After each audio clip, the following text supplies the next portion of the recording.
Oo, saglit lang.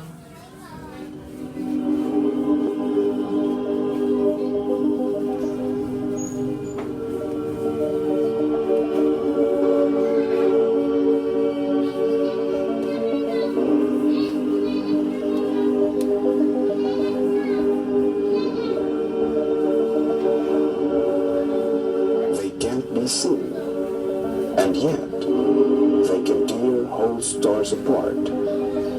And even light, with all its speed and might, can't escape them. Black holes have both fascinated and riddled the brightest of scientists for a long time. In fact, even in 2017, NASA launched a $188 million mission to find supermassive black holes to try to know more about the mysterious space objects. It was in 1971 when the first black hole was discovered, but the term was coined earlier by American physicist John Wheeler in 1967.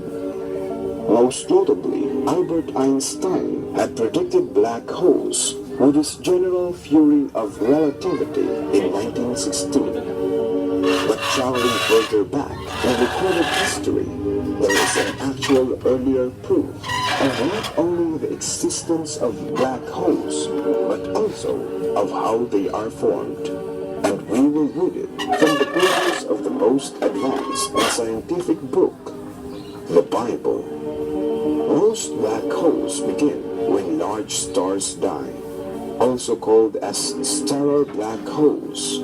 NASA explains that these form when the center of a very massive star collapses in upon itself.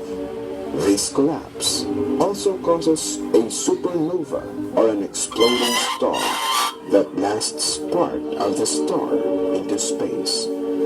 Interestingly, long before the invention of the Hubble Space Telescope and modern knowledge in astronomy, the Holy Scriptures have this to say in Hebrews chapter 1 verse 10 to 12.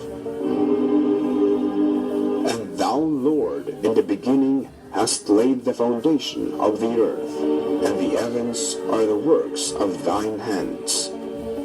They shall perish, but thou remainest, and they all shall wax old as doth a garment, and as a vesture shalt thou fold them up. And they shall be changed, but thou art the same, and thy years shall not fail. In the verses we read, we learn that no matter how glorious they are, and to human terms, how perpetual they may be, celestial bodies, like stars, have an end. For reference, scientists estimate our own star, the Sun, to have been giving off its light for more than 4.6 billion years now. Not to mention the exact amount of light and warmth needed for life to flourish. But in the verses we cited, we see that the one who made stars did not intend them to go on forever. Stars are God's handiwork, and He folds them up when the time comes. And what once were massive stars become invisible holes in space, with a light-trapping gravitational pull, or what we simply know as black holes. Imagine text written on what many people now won't recognize as paper, containing accurate and sound information that at the time of the writing was impossible for a man to fathom and understand. Take another celestial-related information from the Scriptures. 1 Corinthians chapter 15, verse 41.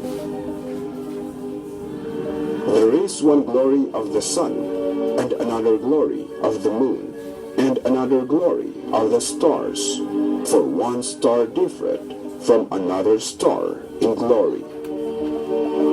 Truly, compared to earth, the sun is 300 times more in terms of mass, but when it dies, stars of the same size won't end in black holes. As NASA says, only only stars with a very large masses can become black holes. Our sun, for example, is not massive enough to become a black hole. 4 billion years from now, when the sun runs out of the available nuclear fuel in its core, our sun will die a quiet death.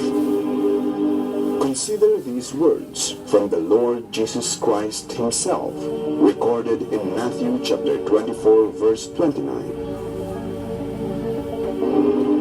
Immediately after the tribulation of those days shall the sun be darkened, and the moon shall not give her light, and the stars shall fall from heaven, and the powers of the heavens shall be shaken.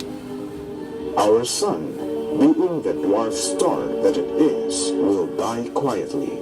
But for others who are different in glory, other stars greater than the sun, they fold up and become what we call as black holes, as was written in the Holy Scriptures more than 2,000 years ago. And that is how authentic the Bible is.